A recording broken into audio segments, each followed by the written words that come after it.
मनसोक्त इकडून तिकडे सैरावेला फिरायला गेलो. काय करणार?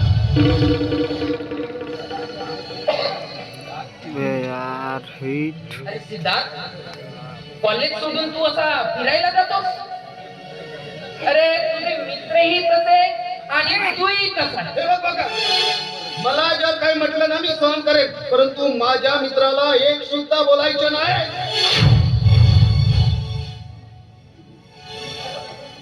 आणि मला मला ठाव आहे, मी मस्त फिरतो इकडून तिकडे, जडतोस तू माझ्यावर, जडतोस.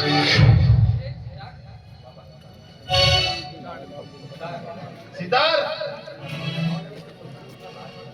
अरे तुझ्या मोठ्या भावाचे असं बोलताना तुला लाज कशी वाटत नाही?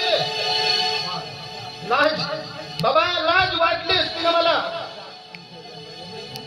पण ह्या दादाला वाटतंय की मी सुद्धा याच्यासारखा कामाला कष्ट करावा, मेहनत करावी, मोलमजुरी करावी.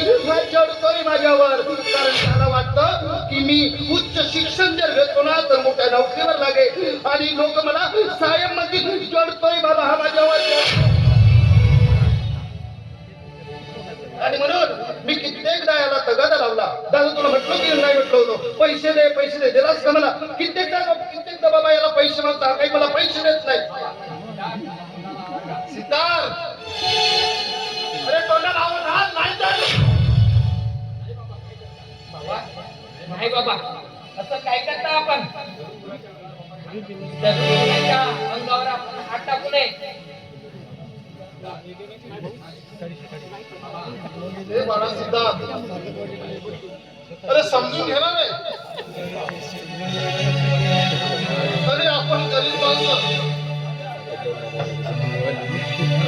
अरे आपल्यासारख्या गरीब माणसाच्या अरे गरजा असतात ना, अरे हवं काम देण्यातच पूर्ण होतात.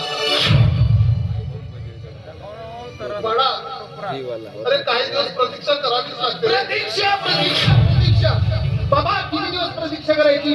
प्रतीक्षा करायची ती आयुष्य संपल्यापर्यंत, प्रतीक्षा करायची की ही तरुणवयी जाईपर्यंत. बाबा कितीदा पर्यंत प्रतीक्षा करायची आपण?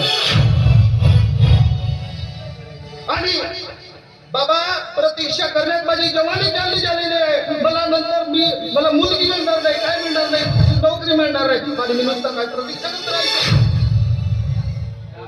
अरे सिद्धार्थ, अरे तुला फीजच भरायची आहे? हो, फीस भरायची आहे मला. अरे हे घे पैसे आणि उद्या जाऊन कॉलेजची फी भर. कित्येकदा मागत होतो पैसे, नाही आता कसे निघाले? आताच मी माझ्या मालकाकडून घेतले आहेत ते पैसे.